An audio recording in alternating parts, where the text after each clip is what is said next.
Well, welcome back after your month off. I'm really curious to see how your month has been. And I'm really curious to see how your day has been. My my day has been a whirlwind. And so, like, to even consider a month, I don't know if I could do it. I don't know if I could stand it a whole month. Yeah, but did you enjoy your time off, your chatting with wisdom time? Yeah, some yes, some kind of maybe yes, maybe no. Ah, well, um, I'm just going to jump in unless somebody has a burning thing they'd like to share right now, and if you do, then I would honor for you to do that. Anybody have anything they would like to just share right away? Yes, Kathy. Yeah, I mean, it's not a share maybe so much as a request if it fits in with what you had planned to talk about. But it's been a slightly weird month for me. I don't know, my head goes noisy and then it's like, oh, what am I even doing listening to that? So it's been almost two extremes. But I noticed what you posted, I think it was today on Facebook. Yeah. So I read it and I thought, oh, how true. But there's something deeper in it which I can sense, but I can't put into words. And so if it, particularly the last part, I think, sticking to the truth, the purity of seeing, those soul to soul conversations. So there was just a feeling of something in that. And I thought, how beautiful that I'm going to see you tonight. Oh, So I just wanted to there's no specific question, but I don't know if there was more about that was in you when you were writing it, but yeah, just oh, like that's that. great, honestly. And I have a feeling that would have come out, Yeah. at some point in our conversation. Yeah. Can you say what I said? I can read it. I took a photograph of it. Better you than I me. can. Yeah. Don't worry, I was all prepared. Well, actually, I took a photograph to remind me. I don't normally do that. It was an unusual thing to do, but maybe it was in my mind that we're speaking. So, yeah, so there's a few things in here. I'll try and read it slowly. So, you say, honor seeing the dip in understanding rather rather than the dip. Don't waste time entertaining the buts in conversation with yourself or with clients. That leads to debate. Yeah. Stick to the truth and purity of seeing. This promotes soul to soul conversations. Yeah. Okay, great, great. Thank you. Thank you. Um, this whole month of being mentored by mind, somehow that specific phrase hasn't let go of me. It has me in its grip. I have me in my grip, in a manner of speaking. This mentored by mind, it's just so seductive and so empowering at the same time. And even this morning, I have dual citizenship, and I have a Nexus card, that's like a trusted traveler card. It allows me to go through the borders from Canada to the US quickly. And it's up for renewal. So before I left for Los Angeles a couple of weeks ago, I went online when I got notification that it was time to renew. And I completed it all, agreed with everything, and it wouldn't let me pay. So I tried several times before I left. Oh, so the dip in understanding, I definitely had a dip in understanding. And then finally I just had to leave it, tuck it away. But I did follow their directions. Like, when you go on the helpline, they just give you a lot more complicated instructions to follow. And I did my best. Took a screenshot. I've never taken a screenshot in my life, and I learned how to do that and sent that to the, where I was supposed to send it. with my request for help and what error I was getting. Fast forward, I return home. I have another go at it. I have another 6 goes working with the government and trying to get it to work, and it wouldn't do it. And so I thought the error code kept saying it's to do with documentation. And I finally got a response yesterday afternoon to my emails and the screenshot. And I thought, well, maybe it's got something to do that I'm supposed to say, that I am a US citizen, which I am. And maybe I'm supposed to delete my Canadian information, passport and all that. So I did that, still couldn't get through. Again, followed everything. So there definitely was that dip again, but it wasn't as all consuming. There was definitely the dip, there was some annoyance, but I felt a perspective of so what? Just step at a time, take a rest, take a break, rest my mind, and then come back again. I just wasn't going to give up. Okay, 20 to 12 here, my time. And I finally called the Vancouver office where the Nexus is housed. I'd even stopped there on my way back from Los Angeles to see, here I am in person, can you help me? They said, no, you have to continue doing it online and get an officer to help you while you're online. And they gave me more numbers that didn't work. So, then finally I called the Vancouver office and left a message. 11:45, just before I'm going to come on with you all, the phone rings. I have my phones unplugged, so the phones won't bother me while I'm on with you all. So Ken comes running into the office and says, honey, it's Nexus in Vancouver. And I, panic. And then I thought, okay, I take my file and my Nexus card and I run into his office and I get like a human being. I was overcome with emotion that I actually had a human being to talk to rather than all these messages and complicated websites and things like that. And I basically said to him, help, I'm an old lady. I need your help. And so he said, well, I'll give you a number. And I said, that hasn't worked. I've had numerous numbers that I've called and they just all send me to websites. So I repeated all the numbers that I'd been given that didn't work. And he said, okay, here's a new one. And I looked at all my notes and indeed it is a new one. So that's where I'm at now, in and out of that dip. So very much in the moment experience. But I was so thrilled that I'd actually spoken to a human being that my dip vanished and I was in the gratitude, honoring that I could see that. And I was honoring the gratitude of speaking to a human being rather than honoring what was wrong, that I hadn't been able to, complete my application. In the midst of this, before Nexus called at 11:45, I was sitting in the chair. I think by now that I like to have at least a few minutes of quiet before I get on a call, whether it's with an individual or a group. I honor the quiet and I love to just have that time. And sometimes something comes in the form of an insight, and other times is just a feeling of rest. Well, to be honest, I'd been contemplating whether I wanted to do this online program again, and I haven't even talked to Andre about this. I think, Andre, you knew that I was still going, I was in a place of not knowing. I had discussed that with you.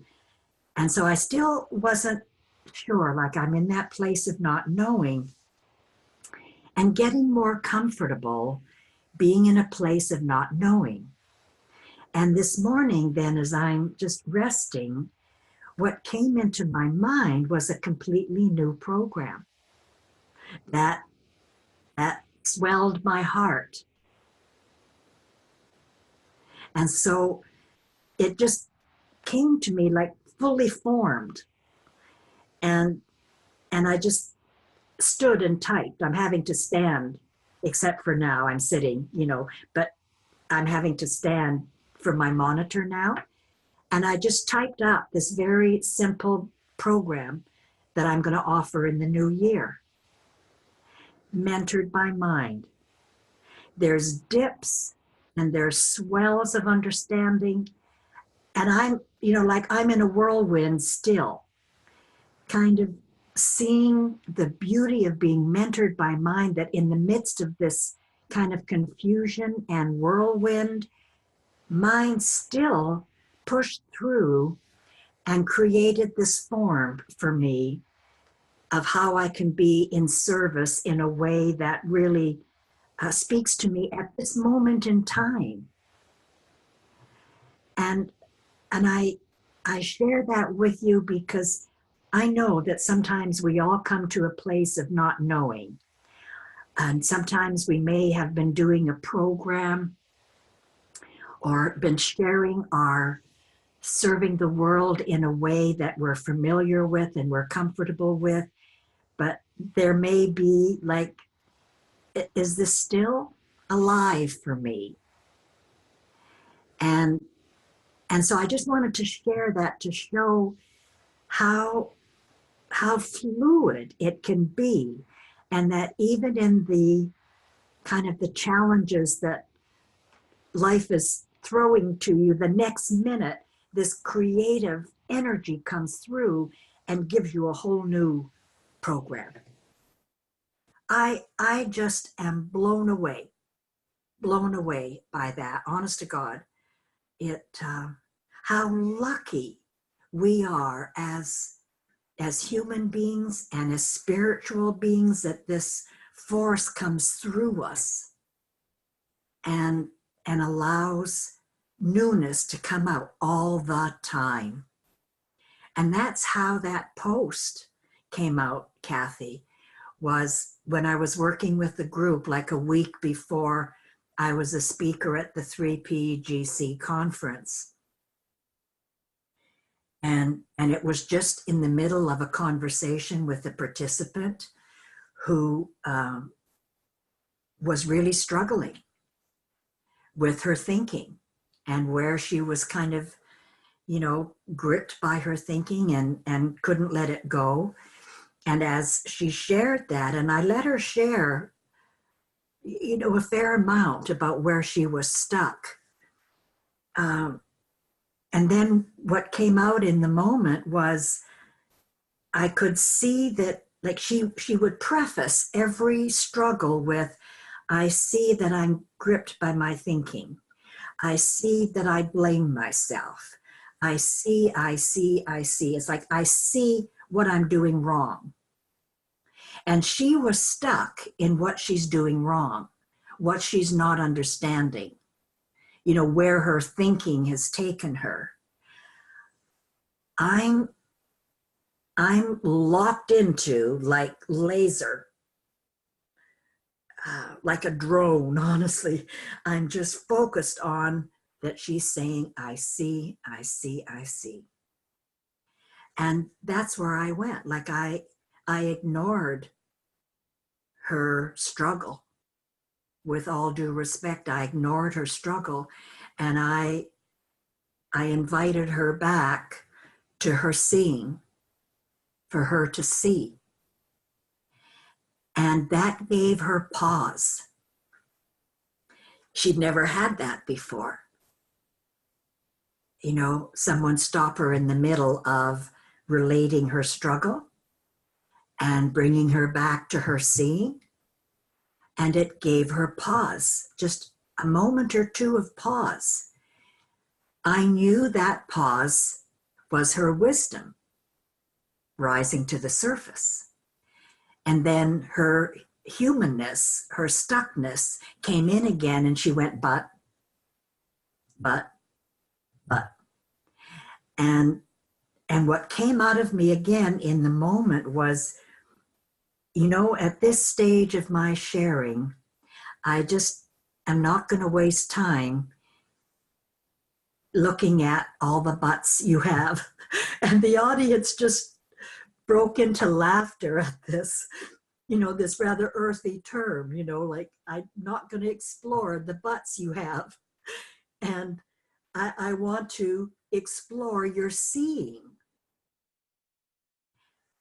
I'm not going to waste time. But it was given with such neutrality and such love that she wasn't offended. Again, it gave her pause. Like, I don't understand, but I feel, like Kathy said, I feel there's something here. And that's where we left it and entertained it. What struck me, again, is when I first said that about saying to her, like, honor your seeing rather than honoring the dip in your understanding. The audience of 50 people at that time went, oh, like it just rippled through the audience. I'd never heard it so visible, that people would be so touched by the truth of that.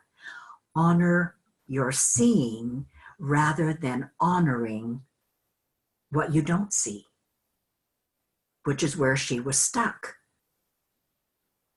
And then when I then said to her, I'm not going to waste time exploring the butts, the audience once again went, oh. And I was really like astonished at this in the moment, the workings of mind through all of us, that energy, that spiritual intelligence that came through me and came out of everybody, because they heard the truth of that, the value of that. We were all connected in that moment. It was one of the most amazing experiences. Shortly after that, I took a break and people were coming up to me. This was a room of 50 practitioners. Like it wasn't kind of a general public thing. It was 50 practitioners. Several people came up to me and said, I didn't know we could do that. Like, as a practitioner, I didn't know that we could stop someone when they're really caught up in their struggle and in their resistance. Like, I would dance around it, they said to me. I would try to point them to something nice. I didn't know we could cut to the chase. And I said again, like, there was no thinking about it. It just came through. Mind came through. And I heard myself say, that's our job. As I see it, that's our job. It's like a surgeon. You cut it out. You don't dance around it. You don't put a Band-Aid on it. You cut out the sore. You cut out the struggle. That's who we are. That's what's so empowering about our wisdom.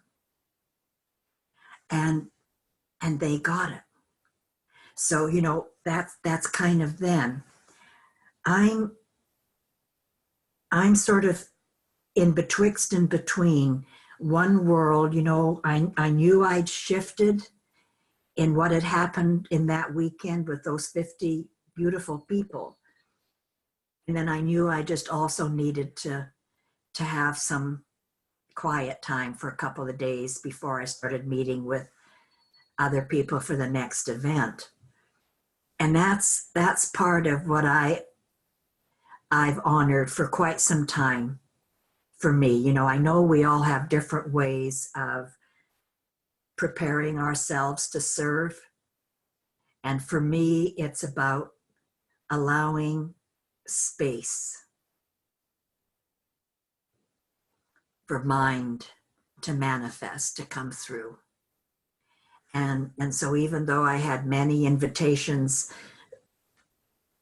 for lunch or breakfast or whatever, I just kept 2 days free for myself. And and the second day, when I was starting to feel like a little more, grounded again, not betwixt levels quite so much, a little more grounded in my new understanding.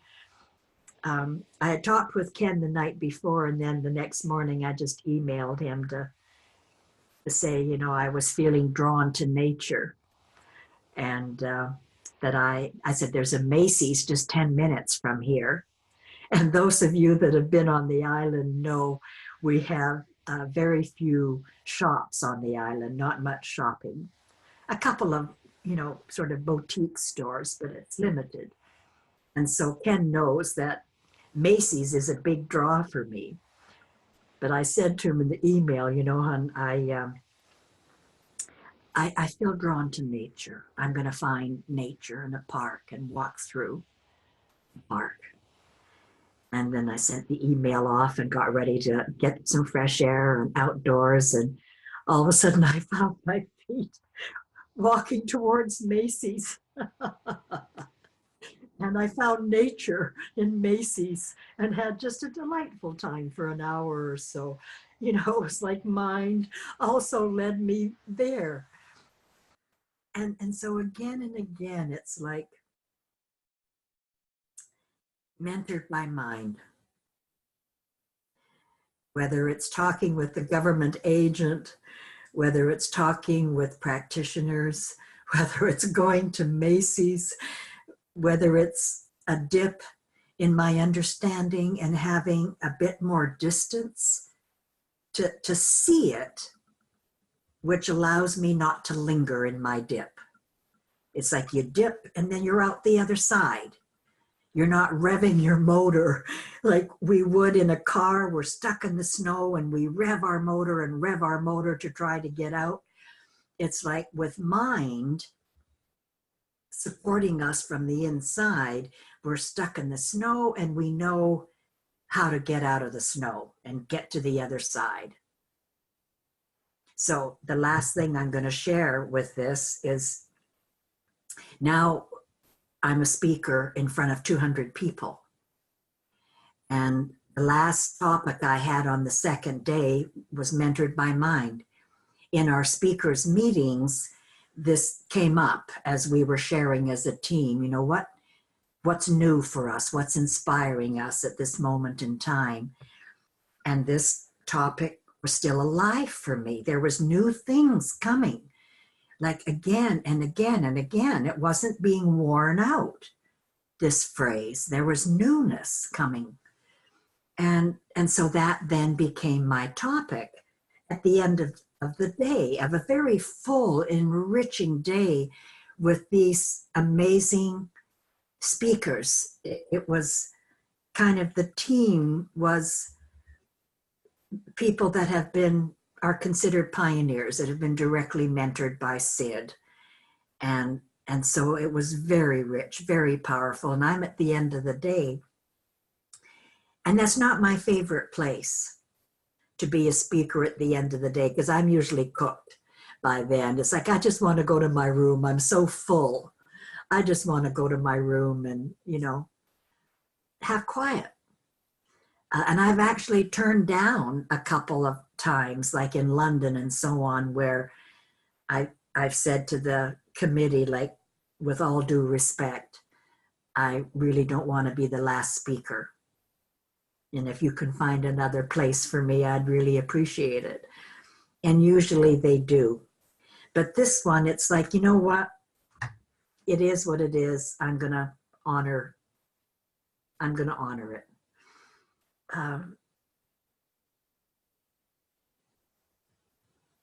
And I started off by letting the people know, like, I don't know, it's 3:45 or 3:30. And I said, it's time for my nap. I don't know what I'm doing up here. I was just honest, like, this old lady, it's time for my nap. And that, again, that honesty just freed it up in me. And away we went. And it just came out, just came out. And part of part of what I shared after a bit was what I just shared with you about this experience of honoring our seeing rather than honoring the dip. And once again, oh my word, that swept through the audience where people really heard that. Twice, both those examples that I've shared with you really, really touched people. And later on that night, after I talked to Ken and had been moved to tears in sharing with him the response of the audience, and I was laying in bed later that night, I just filled up thinking, there's 250 souls going back out into the world, practitioner souls, sharing with the world in a very different way than they've shared before, in a more powerful way, cutting to the chase, sharing like a surgeon would. And I just was moved, so moved by envisioning how many thousands of people those 250 will touch.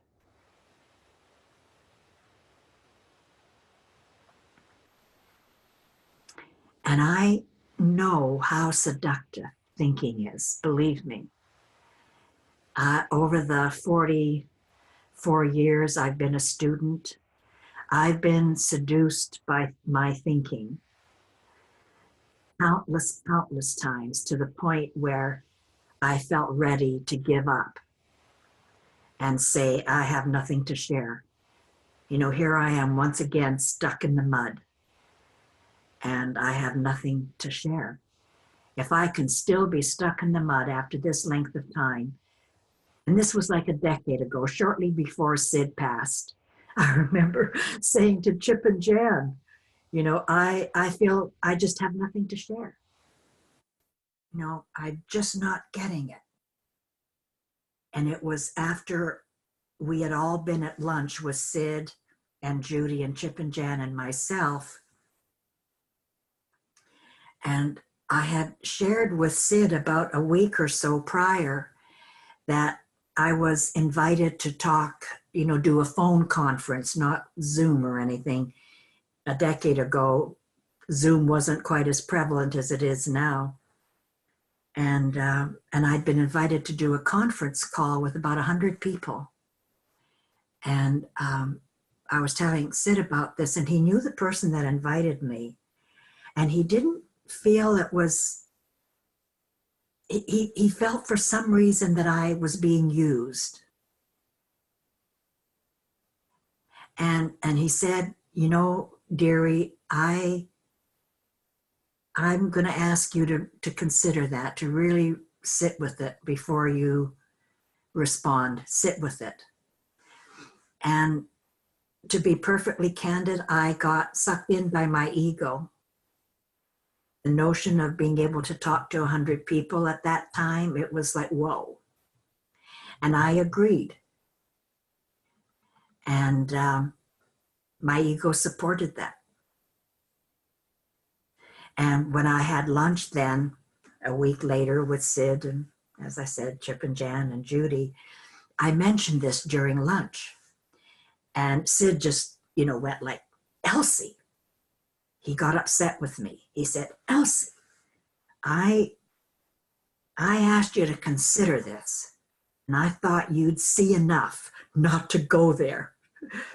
Like, I'm telling you this, sharing this with you for your own good. And I was just so taken aback by his directness. And like, our server brought our food, and they all start to munch down, and Sid just, went on and started talking about something else. Like, he was done, that was it. He was not upset anymore, and he just carried on having a neutral conversation. I took it so to heart. I couldn't eat, and I kept swallowing to try to compose myself, so I didn't burst into tears in front of my friends. And so I'm swallowing, trying to compose myself. And finally, after almost this unbearable hour, with thoughts running through my mind, get up and run out, like you blew it, you're this, you're that, everything that was awful that I could say about myself, I said. And then as we get up and I asked the server, I had enough cheapness in me to ask the server to pack my to-go. I'm going to take my lunch to go. I couldn't eat it there, but I'm going to take it home with me. And we're walking out, and Sid could see what was going on with me, and he let me go on with it. He didn't try to save me. He left me in the muck, right? And just carried on. As we're walking out of the restaurant down the hallway, he's with me and he puts his arm around me and he said, "Dearie, you didn't take that personally, did you?" Oh my God, are you kidding? And again, like I was able to hang on to my composure. And I said, "Well, yes, I did, Sid." And he said, "Oh, no, don't go there, dearie. Honestly, it's not worth it. You learned. You won't do that again. No, you're okay. You're okay, kid. You're okay, kid. You'll be all right." And then off he went with Judy to his car, and Chip and Jan drove me home. And I just am barely hanging on. Honestly, I just wanted to sob. I felt so bad at how low I'd fallen. Talk about honoring the dip. Oh man, I was just showering myself. So I'm sitting with Chip and Jan in my front room, and I'm going on and on about, I see nothing. I mean, wow, did I blow that? I just don't get it. After all these years, I really blew it. And they both finally said to me, "Oh, Elsie, get over yourself." Just get over yourself. And so somehow that helped. I don't know why. It settled me down. It's like, well, here they're saying it too. Sid said it, yeah, but because I admired him, and it was like he was my father, and I didn't want to do any wrong, what I considered wrong in front of him. You know what I mean? Like I felt that because I did wrong, he'd lose respect for me. That was my thinking. That was my struggle. That wasn't it at all. He didn't lose anything for me. He just knew to let me be and come out in my own time. And so when Chip and Jan also with neutrality and with love said, just get over yourself, Elsie. It rang true. It's like, okay, right, get over. So it's like, sniffle, sniffle. And off they went. And I got over myself. So that's the learning, is we continue to get over ourselves in lesser and lesser intense ways, because again, like since then, a decade ago, or a decade and 1 year ago, because it was before Sid passed, and he's been gone now for 10 years, I've never felt it that intense again. It's like, okay, I blew it, kind of, for the most part, come back to, so what? That's my humanness. It's continuing education. Sometimes it stings, it hurts, but not to the degree that it had that last time again. And that learning about not honoring our struggle or anybody else's struggle. the best you can, allow your wisdom to emerge. And especially after this, what I'm sharing with you, to see, to honor what they see. Like you'll be listening to their struggle in a way that you haven't before. And you'll hear a key word that when they're sharing their struggle, that sometimes they may use that magic word, I see, or I hear myself, or I feel myself struggle. There's that magic word that comes before the struggle. Do you know what I mean? Like, have you heard that in your conversations? Now, I want to hear back from you. Have you heard that magic word in your engagement with your friends or clients? Carolyn, you're really nodding your head. Could you share something? Yes, I mean, gosh, it just felt as though you were just speaking directly to me then, because on Tuesday, I met up with a friend who has just had a bit of a nasty shock. A relationship has just ended very sort of cruelly, and we agreed to meet up, and I thought, right, I need to, well, my ego was sort of saying, okay, we need to spot that we don't keep her in the past. I want to help her to move forward.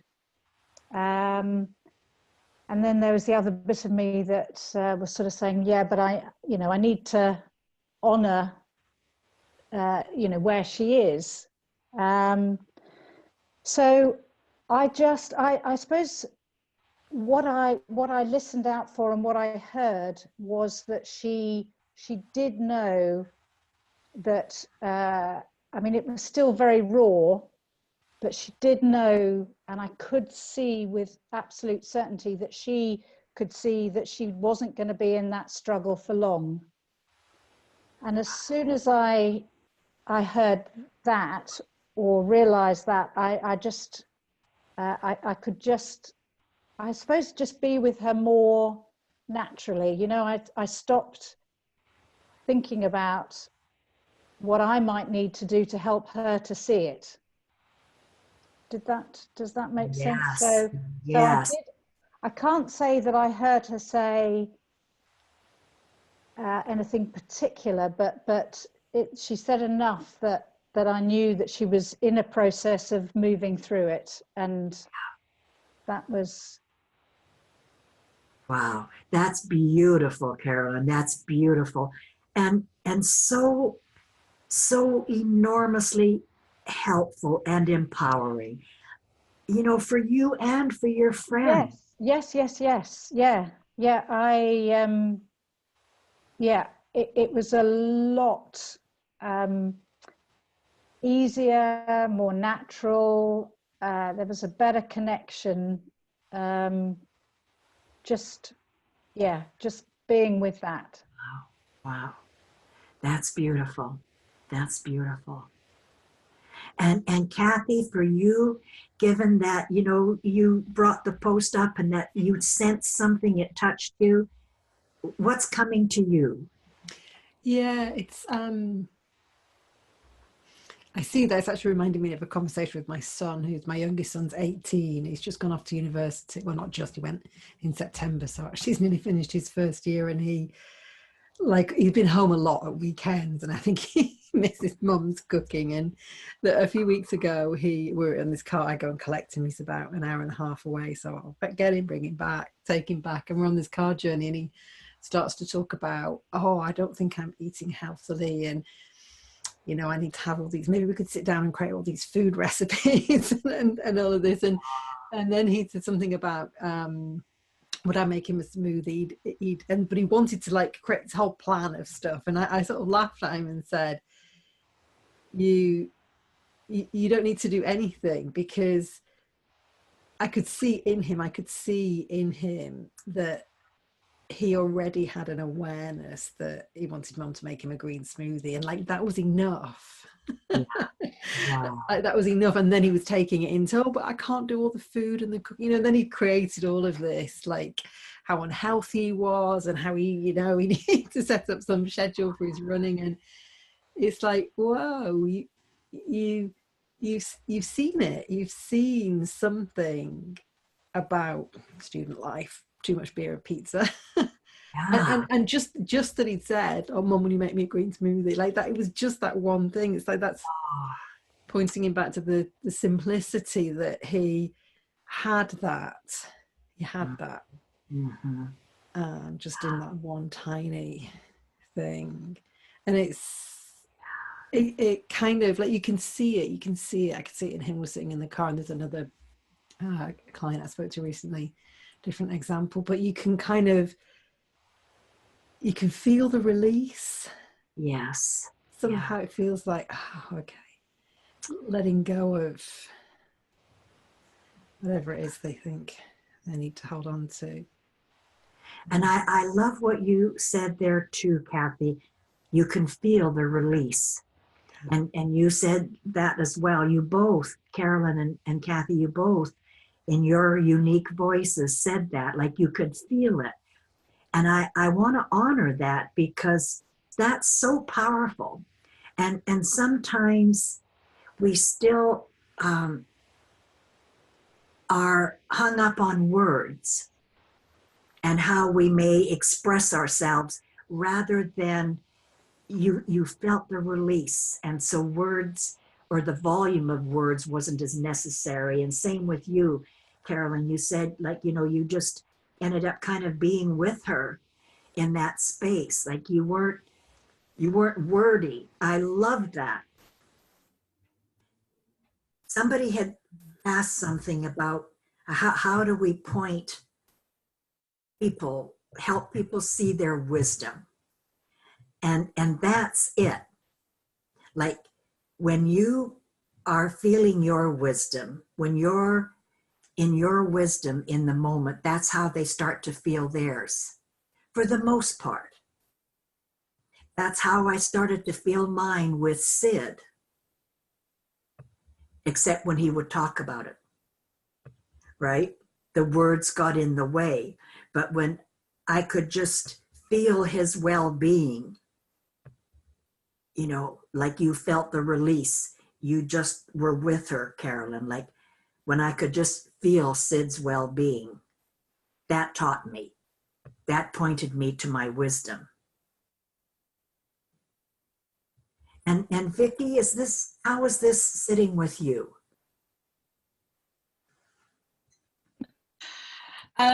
Thanks, Elsie. Hi. Really,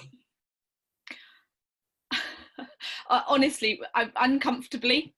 I looking at these faces kind of going, oh, yes, yes. And I'm like, don't show it on your face. Don't show it on your face, Vicki. Because inside I'm going, but no, it doesn't seem to look like that to me. And I so want it to look like, ooh, yeah. And it just, I'm still feeling like when I'm with people and they're in their struggle,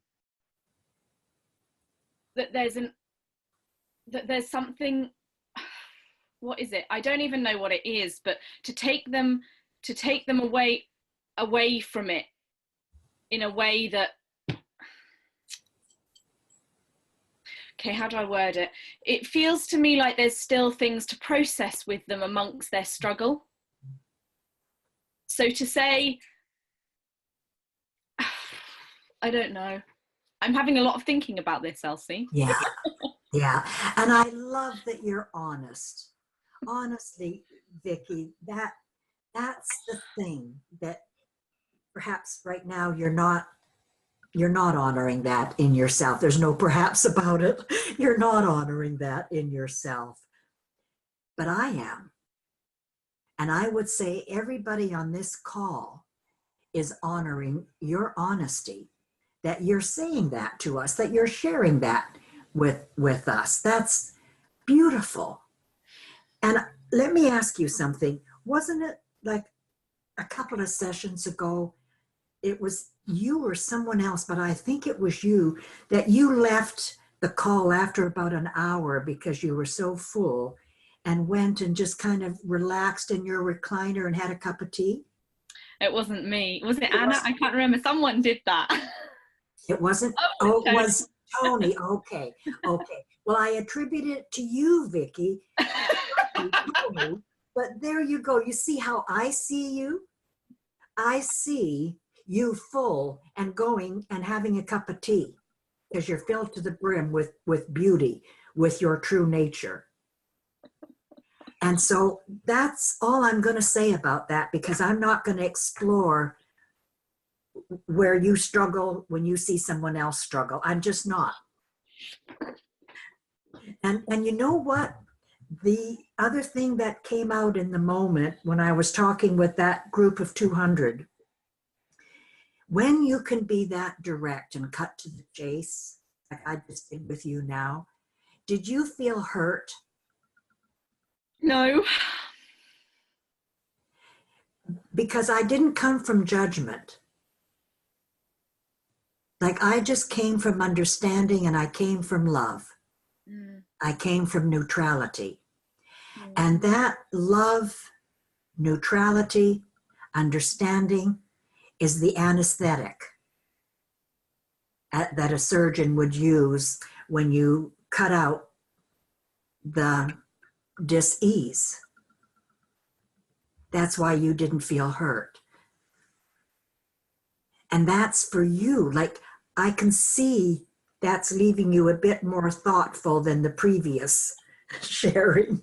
And that's enough. I'm going to leave you with that, Vicky. I'm going to leave you with that. The anesthesia, that you felt more comfortable with that. And I'm going to leave you with your honesty. So that at some point, if you can see there's all of these people, including me, honoring your honesty, why wouldn't you? Okay, thank you, Elsie. I'll Thank sit you. that. Perfect. Perfect. Thank you. Anybody else want to say what's coming to them about our conversations and what I shared earlier? I really would love to hear if you've experienced that cutting to the chase with love, with people that you're engaging with.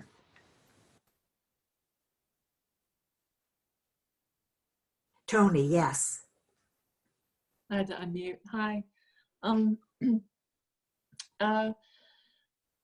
When I've kind of done that a bit with others or with myself, even, like, because there's that seeing, and as soon as there's that moment of seeing, when I recognize in myself that I can see that I'm struggling with something, or there's a lot of thinking about something, that noticing, that's right. I got that from your work, right? Noticing is enough. And Yes. It's kind of like that. It's like, it doesn't have to go any further. If I can see that, that's it. Stop. I don't have to buy into it. I can look around and go, oh, I'm in the present moment, not in my head, right? Because it's so easy to just, for me now, to just stop there. As soon as I'm beginning to see at that earlier in the seeing, before it takes off and turns into a long, tale that you end up sharing with everybody. So I think that's really helpful, and I think in like relationships, gently, if I can gently say to somebody like, okay, let's just pause right there, right? There's no need to go further. I think it's helpful because if they look at me, sometimes I go, well, if we continue, you're just living in that thinking and those feelings. So you're just gonna suffer right now instead of being present right now. You're suffering right now for something that's only in thought, up in your head. And so I think it's really powerful. And I think it does make everybody kind of step back for a moment and you go, but then I think it's almost a sigh of relief, because you have a reason and they have a reason to let go too.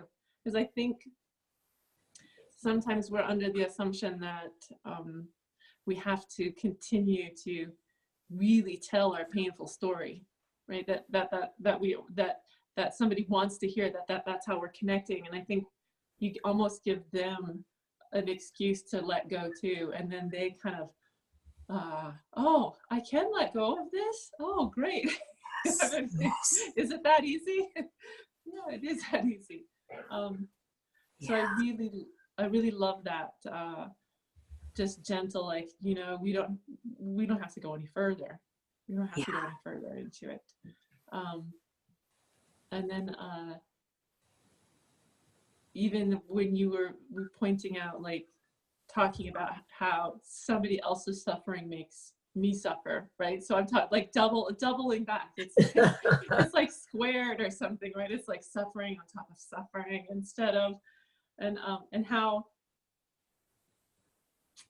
you know, like I see that in family. Oh, my family member is doing this, and it really hurts me that they're doing that, instead of and how that is compounded, and stepping back and giving yourself or them that permission to be like, you don't have to go any further.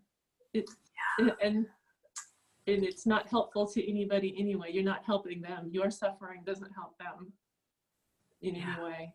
And so I really liked that idea of just being able to, like, cut it, like you said, you just cut it out and really stop right there. Yeah, I like that. that's beautiful.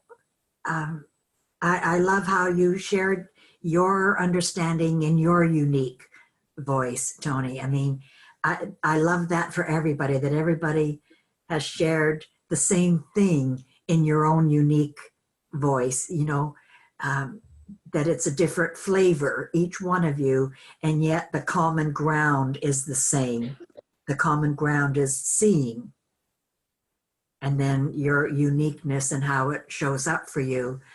But the empowerment of that is just so incredible. Yeah. And you know that thing about, like, misery loves company. That's an old saying. Misery loves company.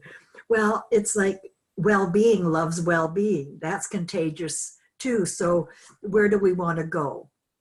Like, that it becomes a very clear choice where we want to go.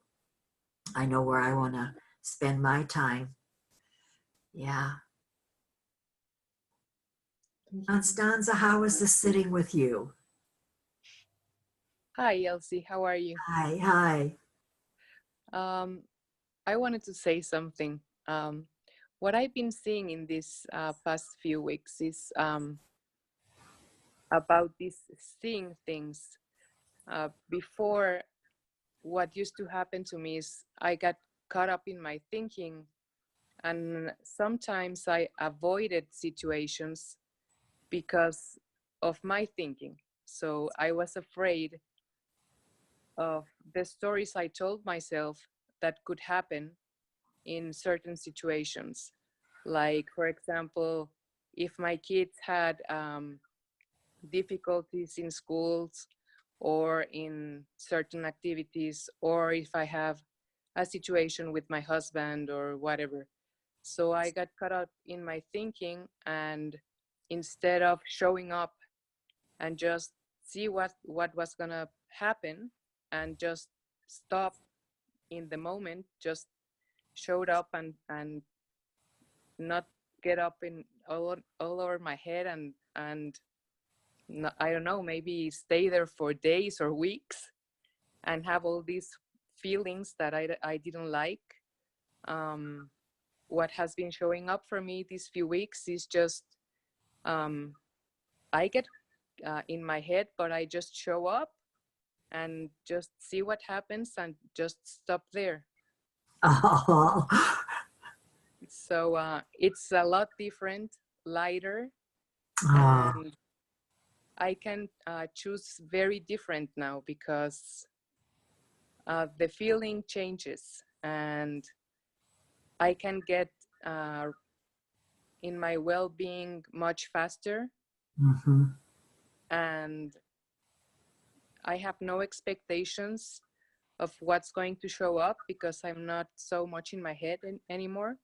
Mm-hmm. So I cannot change like the situations that are showing up in my life. Like if my kid is going to have trouble in school, he's still gonna have trouble. Mm-hmm. But I can just not be in my head anymore so much, and just like surf like the waves more smoothly, Yeah. and Yeah. choose differently. So it has been like easier and lighter and more loving and caring. Oh, that honestly, I hear all of you really, coming from wisdom. It's like you really have been listening to mind within you in the way you're expressing your understanding. And that, yes, like we're all acknowledging, yes, we still get gripped by our thinking, and so what? But I stop it there, like what you just said, Constanza. I stop it there. You don't go into it as fully as perhaps you did some time back. For all of us that we're not engaged in our thinking as fully, that we're honoring more the power of thought versus the form of thought. And Yeah, that's so profound. one of my youngest son has been diagnosed with TDA. That's what it's called in English, I think so.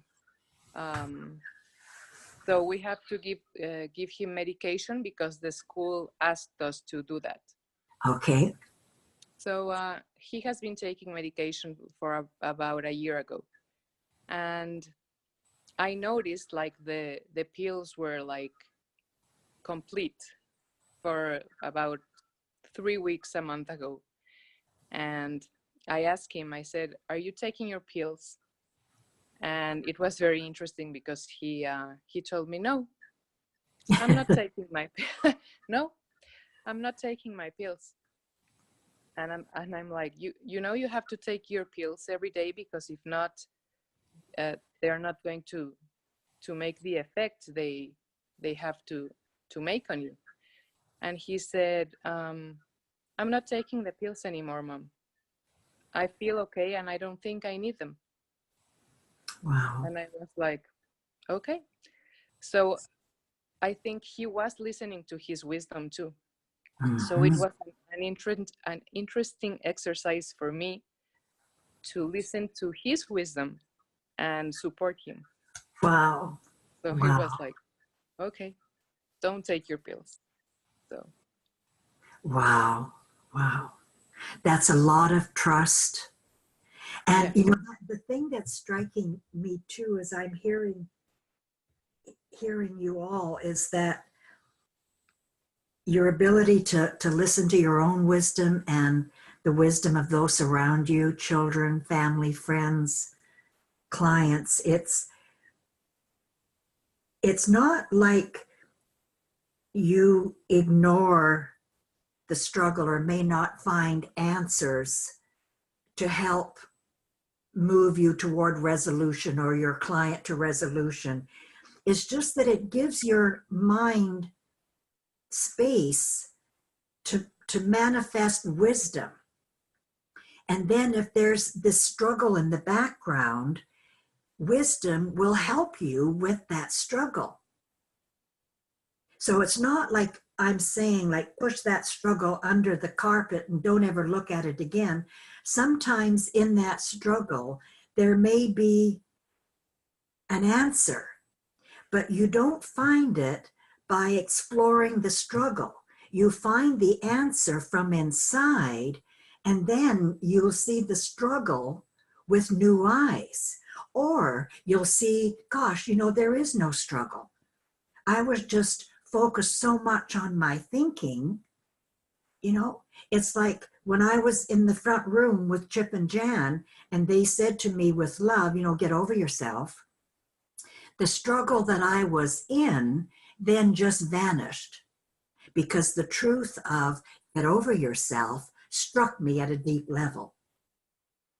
And so all the thoughts of struggle that I had were gone. And there are other decisions. Like I had a decision while I was away. I've had some physical issues that I've been taking care of, and some treatment that I've been undergoing. And so I was hesitant to say much or anything. You know, it was like, I just do what I need to do to take care of myself physically. The one thing it did bring to light for me again at a deeper level was to honor and respect my body more once again. Instead of sort of dismissing it and honoring more my spiritual and mental well-being, and, you know, my body will be taken care of. It's like, but your body's talking to you. It's hurting. And there's a reason it's hurting. Listen up. And I would ignore it, you know, call waiting, put it on call waiting. And then finally, with family nagging me, I listened and paid attention and started to take care better. So when I went to Los Angeles, I got an email wanting to firm up dates that I had agreed to do a program in 2020 in London. And so that when that decision came, it's like, or when the dates came, it's like, I don't know if I can do it. With where I am physically, I don't know where I'll be at that time. And I'm just feeling I need to curtail my overseas travel and take care of my body. And so I'm torn. The decision is, do I honor that I had committed to do this program and now here are the dates? Or do I honor my body? Do I honor that wisdom is tapping on my door saying, you need to take care of yourself? There it is. Duty to serve outwardly or duty to serve inwardly and my vessel? I tossed and turned much of the night. And I woke up and I canceled.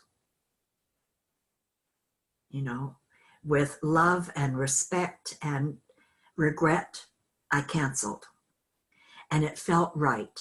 I just knew, you know, when the decision came, from not knowing, it came and I knew and I followed through on it. So that was that. And then a week later, I happened to meet my clients, and they gave me like a whole new perspective, how I could take care of myself now in a way that might open the door for 2020 that I'd never ever considered. It was like a big thing to consider how I could take care of myself. And so then I had a change of heart, and mind guided me on how to do that. And everything fell into place. Like what I needed to do in order to take care of myself manifested. And I could see like the results of my honesty and acknowledging that I need to take care of myself, because I was feeling like embarrassed to say to people, yeah, like I've got physical issues. It was like in my mind, it was like, oh dear, you know, I didn't want to acknowledge that. And then the honesty was like, yeah. And then all of a sudden it was neutral. Like it no longer needed me to think about it. It was neutral. And then the honesty, like I said to you, Vicki, your honesty bears results, because then my clients came back and gave me a whole new way of taking care of myself. And it's like I'm astonished. I've been so astonished this couple of weeks of how mind manifests. Just blown away.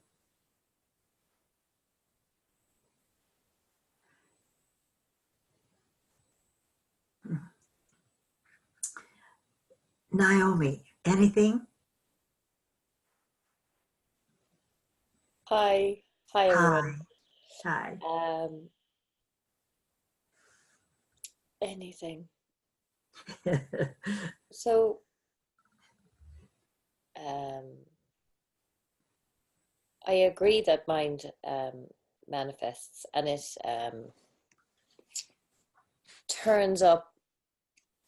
I always remember Dick and Bettinger in the first 3P UK conference I went to saying when he didn't know what to do, when he couldn't make a decision, he said, oh, well, it doesn't matter, you know, will I, won't I? I just give it back to mind and it'll let me know when there is no decision. Mm-hmm. And I do that all the time. If I can't make up my mind, I'm like, oh, it's not ready yet. Yeah. The next step isn't clear because whatever else is going on for everybody else around or whatever the item might be, it hasn't aligned itself for the decision that I need to make to be clear. So when I don't know what to do, I just go give it back to mind and I know it'll pop back later. And that's great. When you said, you know, about, you know, maybe there is a way for 2020, but I was going, well, maybe you don't know what it is yet because it's not aligned yet, you know, and we can't with anything. But and I've had a great March. Great. So there's been loads going on and ups and downs and ins and out, and I love the hard times nearly as much as the easy times because they're just so rich. Well, that's a new one. Yeah, they are. I think I get more from the from the shit than I do from the flowers. Do you know? Because from the what? The pits? I think I get more from the bad times than the good times. Okay. Like, because when things are hard, it does make me want to go out to nature and sit in a field or dig in a garden. And then I kind of question, so what is going on and where is it coming from and why am I so stuck? And I realize like my mom had stuff going on and I joined in on her story. So she'd been telling me all her story and I'd actually joined in with her. What's going on? But nothing lasts as long now. Mm-hmm. You know, if you can pop back out, you kind of go, God, I'm really in a bad place at the moment. What's going on? And that's just amazing to be able to be in those places and know it's okay and know there is always learning in it and it's always a different depth of learning. And that's fascinating. Yeah. That's very cool, Naomi. As I said, I've never heard anybody actually say like, I love the hard times more than the good times. And then you kind of after their best, leveled it out a little bit. And I agree with you. I also feel that like the so-called hard times, to me, that's continuing education. Yeah, absolutely. And you know, it's how we continue to evolve. And so I have far more understanding and respect for the continuing education times. And the other thing I really heard from you is when you said that sometimes like then those hard times will move you out into nature and dig in the garden or whatever. And that those are the times that you'll kind of explore like, so, you know, where is this going and why? I didn't hear analysis. I didn't get a feeling of analysis in your questions. I got a feeling of neutral curiosity. Absolutely. Absolutely. And I love that because then, you know, that's the distinction between the analysis, which comes from thinking, and curiosity, which is wisdom, like learning, evolution. Absolutely. Do you know that? Yeah, not quite as you put it, but I agree. It isn't a chastising or a guilt or a giving out. It's more you can have more fun with your ego because it kind of, you know what I mean? You can laugh at yourself because it is kind of funny, and I don't know, it's just easier to be. Yeah. Yeah. There's no point because joining in on the story because it's just a rabbit hole. Wow. That again, you know, the uniqueness of how you put things. And I wanted to just check in with you, Naomi, there in terms of, because sometimes we take our understanding for granted. And it may take somebody else to say, wow, like that's big. The fact that the questions that were coming to you are coming like neutrally and with curiosity versus blame or guilt or ego, that's important. Yeah. Yeah. Yeah. So I love that came out of you. Each one of you has been so unique in your sharing. And I'm not finished yet. I'm going to move on. I'd really like to hear from all of you. If you don't mind, if I continue to kind of just, Anna. Thank you, Naomi. Yeah, I love this conversation. I was just thinking that, and just feeling that something that I've noticed that I see myself more, especially in situations that are, that those bad situations, that I've talked to you about. For example, the country that I was born, Venezuela, it's going through a very difficult time right now. And other things, my family, somebody with cancer, things that are like, whoa. And I just find myself in a very quiet time, and it's like a praying, that I don't have a lot to say, that I don't have a lot to say in that sense, but there's a praying. I feel to honor that, and to be with a person, or to hear them, but then they also hear that quiet. That's where, it's new for me, and it's but that's where I'm at, and it's just a completely different response, and it's like another dimension of things, just like a humming. It's like a praying, like a humming, where, like a healing. It's so that's, and in that I can go out with my dog for a walk and hear, things that are, as I said, it's difficult right now for many people in my country, and still feel the well-being in me. And that's also that, not from a place of, wow, you feel good and they feel good. No. This is different. This is inside. Well-being hasn't gone anywhere. Well-being is there. And it is to also honor it in that quiet time too. And it just gives a different response. That's where I'm finding myself. And I feel it's all mine. I feel that all of that is mine. It's not me. It's not me. This is just what I feel to do. Just that. So, yeah. I felt that the whole time you were talking. I feel all of us really felt that. And it reminded me again, Anna, of the power of that calm, that prayer, that feeling, just that, and how powerful that is. Thank you for sharing that. You're welcome. Wow. There was, I just want to say something else, because it also, I went, it was like 2 weeks ago or so, there was a dance. I bought tickets for, it's a modern dance from a group called Alvin Alley. Oh, yes. Yes.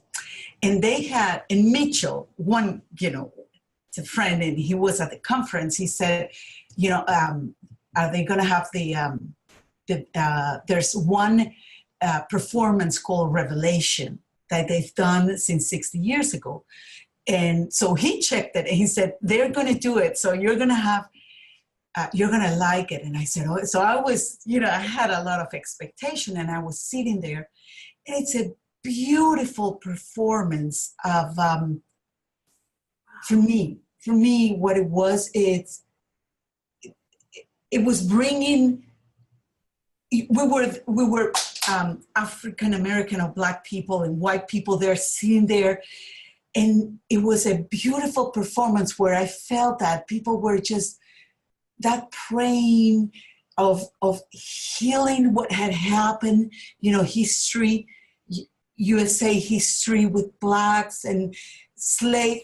And there was just all of us just feeling that dance and that, redeeming and healing. It was just beautiful. Something opened up, that I felt all of us. It had nothing to do with gender.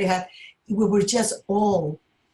And I said, oh, they just go on to one show after the other, and that's just cleaning it all, It was beautiful. I feel something happened to me there in that performance. And if anybody sees it, it's beautiful. It's really beautiful. All right. Wow. Wow. Yeah. Thank you, Anna. Thank you. All right. We've got Brooke yet and Sophia. Brooke? Hi, you. Are you all rested up after the conference? Almost. Like one more night's sleep and I'll be okay. Gosh, there's so much that it's hard to put into words, but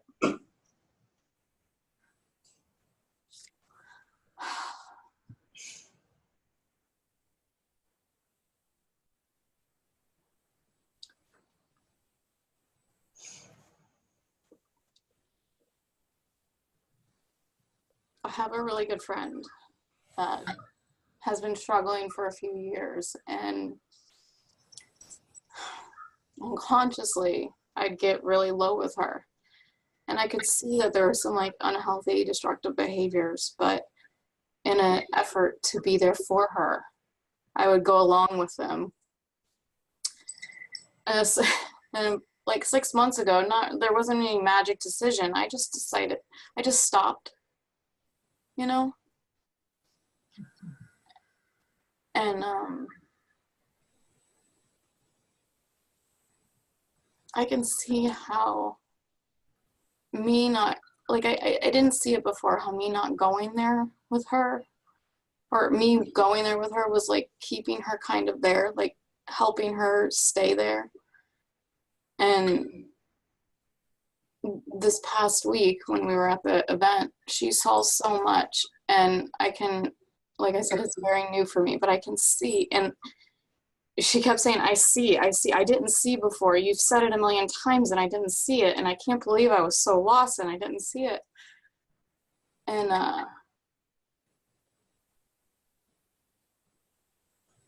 there was just this is only hindsight, but I can see I did things for me that kept me well, that I hadn't. And that meant I had to tell her no, like just about little things, like, no, I don't want another drink. No, I'm not interested in another snack. Not like very practical things, but things that I would go along with because I could tell it was making her feel better. And she said to me several times this week, like, thank you so much for being you. And when I just heard on this call, I was like, gosh, yeah, because I wasn't for so long. In an effort to be her friend, I was going down with her. Wow. And when I started being true to me, she rose with me. And we were having a conversation yesterday, and she said, I don't know what it is. I just see it's different. And she started going into that, but I don't know if it's going to last. And, and I said, for the first time, I could truly tell someone, like, yeah, you see, so you don't have to go there. It's going to be different. And so when Vicky was saying, well, I don't know, like, I don't know, because I used to do that. And it was like, I know for myself when I've seen things, it's just different. You don't have to will it away, right? Like, you just act in that way. So whatever I saw 6 months ago, I don't even know, it wasn't anything big. I just saw, I'm not being true to myself. I need to start being true to myself. And so I made those decisions, and that was enough. That was enough to change so many behaviors. So Yeah. Wow. Wow. And I know, like, sometimes it's so simple when you see that it doesn't feel like it's a big deal when you see it, but it's huge. You know, like it changed your life, and it changed your friend's life. And even if it comes and it goes and it comes and it goes, like, everybody here has acknowledged that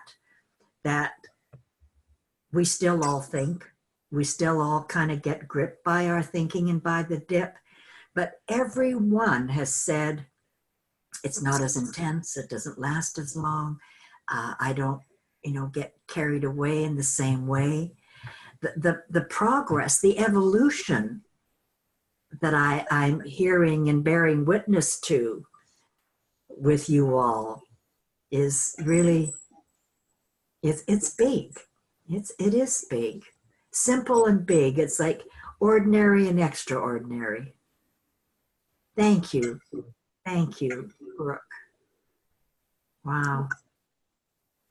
And Sophia, my dear. Hello, everyone. Hi. Hi, I'm sorry my internet has been going in and out today, so it's been a little difficult to put audio on and off. Well, hopefully you'll be so, able yeah. to listen to the call at another time, like all of it, later on, or bits and pieces. But Yes. I'd love to hear from you. We all would. Yeah, so in the last month, I found out that I'm pregnant. So that was Congratulations. Thank you. And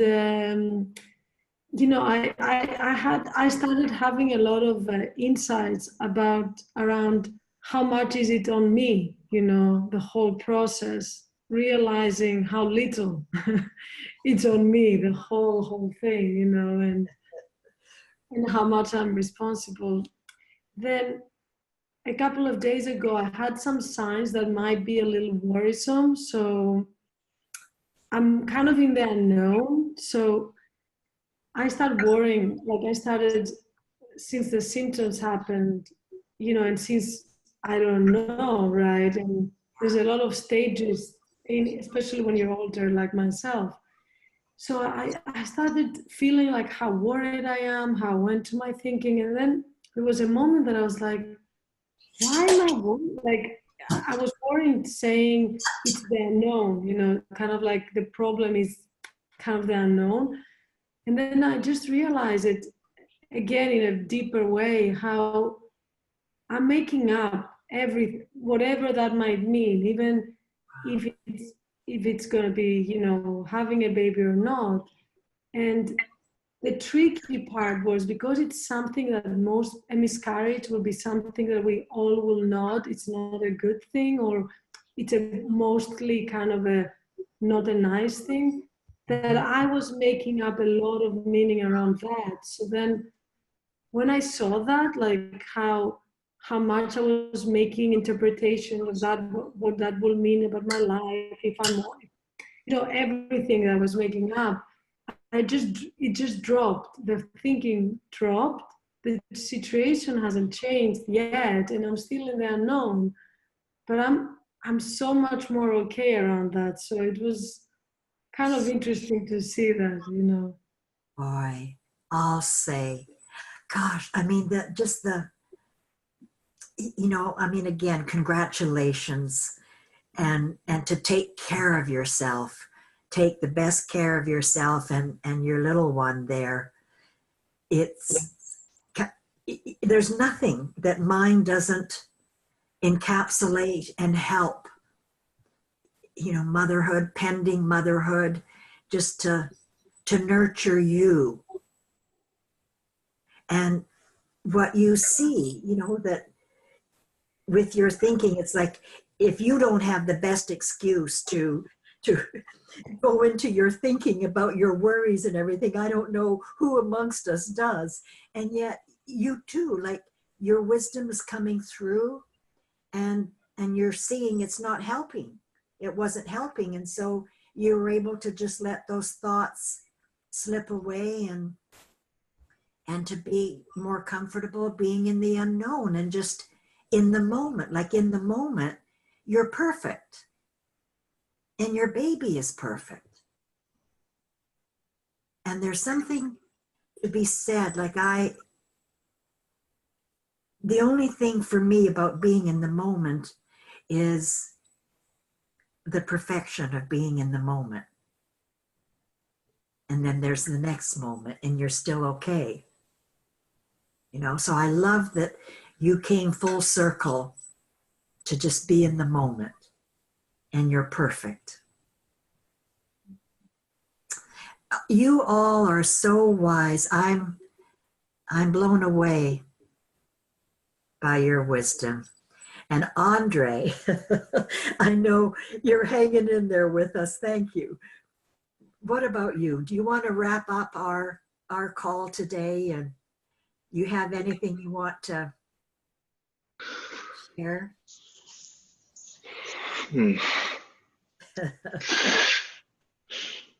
I have, but I think I'm gonna save it for next time, actually, because Okay. I can see on my face that I need some sleep. You need to sleep. That's self-care for me, Elsie. So I appreciate, and I do tend to kind of come to you at the end. yeah, Next time I'm going to have you come in at the beginning. All right? that's good. Is that a deal? We've got Andre is going to be our guest speaker next time. He's going to start off the I'm gonna be prepared. Yeah. So thank you. And Andre, honestly, I really appreciate that you stepped to the plate to help us out again today, given that you've just returned from your long trip as well. And thank you all. I think this has been my favorite call so far with you all, hearing what you've shared and how you've shared it. So lots of love to you all. Bye. Bye-bye. Bye-bye.